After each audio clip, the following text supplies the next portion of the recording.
ओम ब्रह्मा मुरारी स्त्रिपुरांतरकारी भानु शशि भूमि सुतो बुधश्च गुरुश्च शुक्र शनि राहु केतव सर्वे ग्रहा शांतिकरा भवन्तु सर्वे ग्रहा शांतिकरा भवन्तु क्रूर ग्रह शांतिकरा भवन्तु नवग्रह शांतिकरा भवन्तु सर्वे ग्रहा शांतिकरा भवन्तु। नमस्कार, स्वागत है आपका हमारे इस खास चैनल आचार्य वाणी में और मैं आचार्य डॉक्टर विक्रमादित्य आपके साथ हूँ। और आज का विषय है जो हम आपके समक्ष लेकर उपस्थित हो रहे हैं वो है ग्रहों का योगायोग परिवर्तन की तरफ जा रहा है। मार्च में कई ग्रहों के परिवर्तन के योग बन रहे हैं और 7 मार्च को 2 ग्रह एक ही समय में परिवर्तन की तरफ जा रहे हैं, शुक्र और बुध। 7 मार्च को शुक्र जो है वो परिवर्तन की तरफ जाएंगे, 7 मार्च को परिवर्तन की तरफ जाएंगे कुंभ राशि के अंदर, मकर से निकलकर कुंभ राशि में आएंगे और आपकी राशि के अनुसार से बात करें तो आपके सप्तम भाव में आएंगे। 31 मार्च तक यहीं रुकेंगे, सुबह करीब करीब 10:45 पर। और वहीं बुध भी परिवर्तन 7 मार्च को ही कर रहे हैं, वो सुबह 9:30 बजे कर रहे हैं परिवर्तन, और वो आपके सप्तम भाव से निकलकर अष्टम भाव में जा रहे हैं। सिंह राशि वालों के लिए हम बात कर रहे हैं और 26 मार्च तक ये मीन राशि में ही रहेंगे। 26 तारीख तक मीन राशि में रहेंगे। मीन राशि जो है वह बुध की सबसे कमजोर शीर्ण राशि मानी जाती है, कमजोर हो जाते हैं बुध आकर वहां पर। और ये जो ग्रहों का परिवर्तन विशेष तौर पर बन रहा है, ये विशेष तौर पर आप समझें ग्रहों का योगायोग दिखाएगा आपके लिए बड़ा इंपॉर्टेंट भाव। बुध जो है अस्त अवस्था में है, सूर्य के बिल्कुल सन्निकट है, इसके लिए बुध अस्त हो गए हैं, अस्त चल रहे हैं और 13 मार्च को जाकर उदय होंगे और फिर 26 मार्च को बदल जाएंगे राशि के अनुसार से। ये समय आपके लिए फोफला सा रहेगा। सिंह राशि वालों के लिए समझ लेना चाहिए ये फोफली मतलब जो भी चीज बाह्य है, दिखावे वाला वातावरण रहेगा, आपको मन में वीतरागिता उत्पन्न करने वाला रहेगा। चीजों को दिखाई देंगी, आपके मनोमस्तिष्क में ऐसा भाव हो सकता है कि सब चीजें रिलेशन जो है, ये सब चीजें जो है ये थोड़ा सा कहीं फुलफुली चीजें हैं। लेकिन आप समझें ये बात सत्य भी हो सकती है, असत्य भी हो सकती है। बुध कमजोर अवस्था में है, बुध अस्त है और ये जो बात मन में आपके ला रहे हैं ये टेम्परेरी है। देखिए हमें परिवार की आवश्यकता भी है, संबंधों की आवश्यकता भी है और नहीं भी है। जो संबंधों में रहते हैं वो भी प्रसन्न होते हैं, जो नहीं रहते हैं वो भी प्रसन्न रहते हैं। जो संबंधों को छोड़ देते हैं कई बार तब से भी खुशी आती है और संबंध में रहने वक्त भी खुशी प्राप्त कर सकते हैं। संबंधों में रहते हुए भी कष्ट हो सकते हैं और संबंधों में छोड़ने के बाद भी कष्ट हो सकते हैं। तो ये सब चीज़ें आपको फिलोसफिकल पॉइंट ऑफ व्यू समझने की ज़रूरत है। लेकिन बुध कई प्रकार की मन में ऐसा कई प्रकार की हीन भावना उत्पन्न करने के योग दे सकते हैं, खास तौर पर क्योंकि बुध का परिवर्तन छठे भाव जो आप अष्टम भाव में हो रहा है, नीच राशि में जा रहा है, तो ये कई प्रकार के मनोमस्तिष्क में इस प्रकार की भावना उत्पन्न कर सकते हैं। वहीं शुक्र का परिवर्तन जो 7 तारीख को हो रहा है वो आपके लिए बहुत ज़्यादा महत्वपूर्ण है। वो विशेष तौर पर दिखाता है आपको कि विशेष तौर पर आपके जीवन साथी के कारण से आपको लाभ प्राप्ति के योग बन सकते हैं और खास तौर पर कई नए संबंध स्थापित करने की बहुत सारी स्थिति उत्पन्न हो सकती हैं।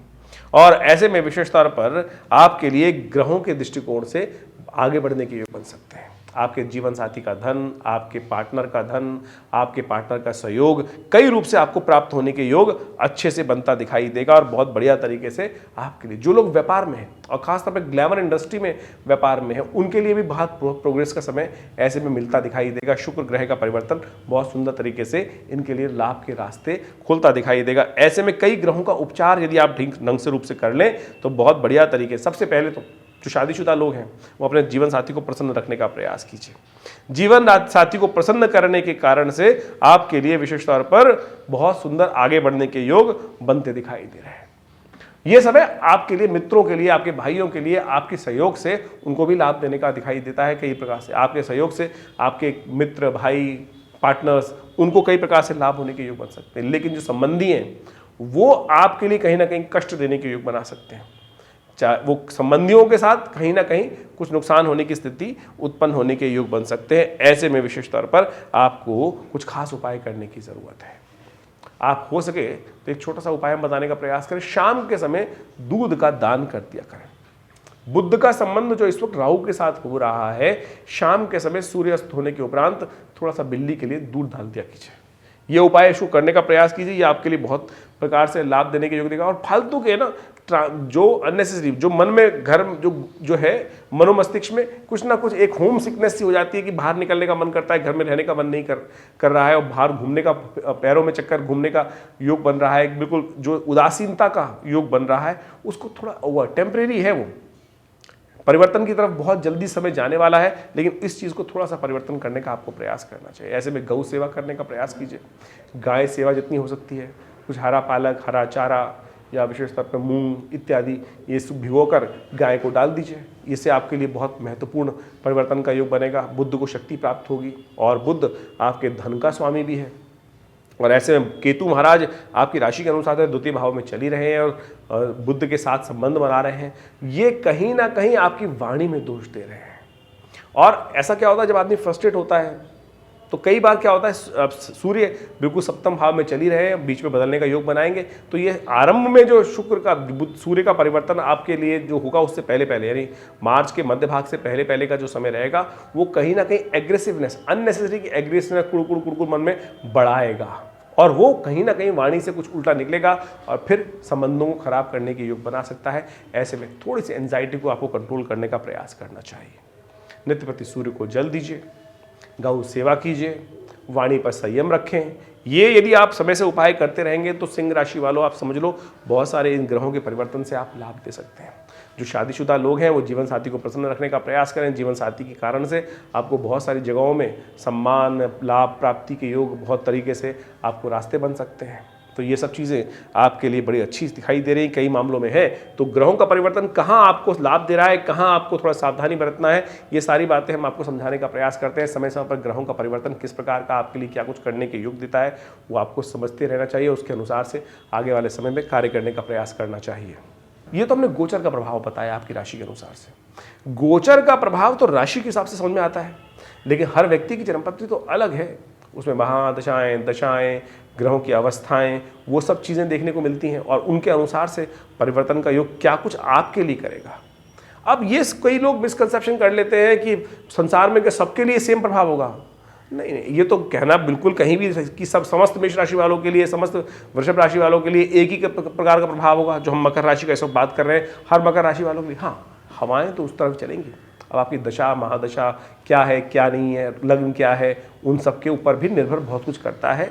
तो आप कैसी अवस्था में उस समय में लाभ कितना ले पाएंगे। जैसे सूर्य तो नित्यपति निकलता है, हर व्यक्ति के लिए निकलता है, हर व्यक्ति के लिए निकलता है ना, लेकिन किसी को वो सूर्य सुहाता है और किसी को वो सूर्य कष्ट भी दे सकता है। कोई बीमार व्यक्ति है, कमज़ोर है, उसके लिए सूर्य में जाकर थोड़ी देर बैठेगा तो एनर्जी का योग बन जाएगा। लेकिन किसी को स्किन एलर्जी है और वो सन से एलर्जी है और वो चला जाएगा, तो उसके लिए वो डिपेंड करता है कि आपके अपने पैरामीटर्स क्या हैं, आप किस समय में जन्म लिए, आपकी जन्मपत्री कहाँ किस प्रकार का इशारा कर रही है। तो ये सब चीज़ें वृहद वर्णन की आवश्यकता है, लेकिन फिर भी गोचर बहुत महत्वपूर्ण है। गोचर के और गोचर के प्रभाव से ही हमने आपके समक्ष ये सारी बातें रखी हैं। इसके अलावा यदि कोई बहुत ज़्यादा इम्पॉर्टेंट विषय हो तो आप हमसे संपर्क साध सकते हैं। विवेकानंद योगाश्रम में ये लगातार बहुत सारे शोध कार्य ज्योतिष के संबंध में, अध्यात्म के संबंध में, भारतीय संस्कृति के संबंध में हम लगातार करते रहते हैं। एक बहुत बड़ा हॉस्पिटल है, पूरा प्राकृतिक चिकित्सा का संस्थान है, ये आयुष का हॉस्पिटल है। इसके अलावा विशेष तौर से पराविद्याओं पर शोध कार्य, यज्ञ इत्यादि पर बहुत सारे शोध कार्य, पूजा पे, मंत्रों पर, शब्द विज्ञान पर, विभिन्न प्रकार के शोध कार्य हमने समय समय पर करते रहे हैं। करीब करीब 50 से ऊपर तो ग्रंथों की रचना बहुत प्रकार से हमारे पिछले इस आश्रम की तरफ से की गई है, और बहुत सारे शोध कार्य किए गए हैं। यज्ञ विज्ञान पर तो इतना बढ़िया कार्य है कि नित्यपति आश्रम पर 8 घंटे यज्ञ आज भी होता है।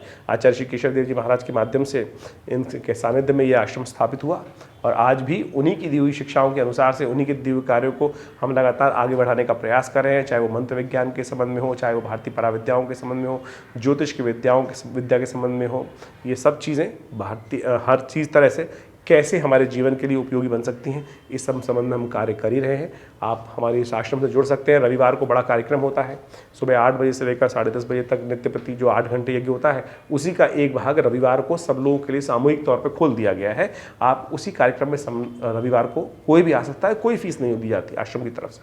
आप उन सब गतिविधियों से जुड़ें। फ़ोन नंबर्स आपके सामने स्क्रीन पर है, और उनसे जुड़कर आश्रम का से संपर्क साध सकते हैं। आश्रम में हम बहुत एक भगवती की दिव्य शिव विग्रह है जो 1947 में मुल्तान से आई। 500 साल पुराना शिव विग्रह भगवती का, चमत्कारी शिव विग्रह। जो चाहते हैं ना चमत्कार देखना तो उनके सानिध्य में आइए माँ भगवती दुर्गा के लिए। और वो भगवती का शिव विग्रह हमारे आश्रम में प्रतिष्ठित है। उन्हीं के सानिध्य में बहुत सारे उत्सव कार्यक्रम समय समय पर चलते रहते हैं। साल में कम से महीने में कहें कम से कम तो 10-15 तो बड़े कार्यक्रम होते ही हैं। समय समय पर उसको हम अवगत आपको कराने का प्रयास करते हैं। तो आप जुड़िए विवेकानंद योगाश्रम से, आपको लाभ प्राप्त होगा। धन्यवाद।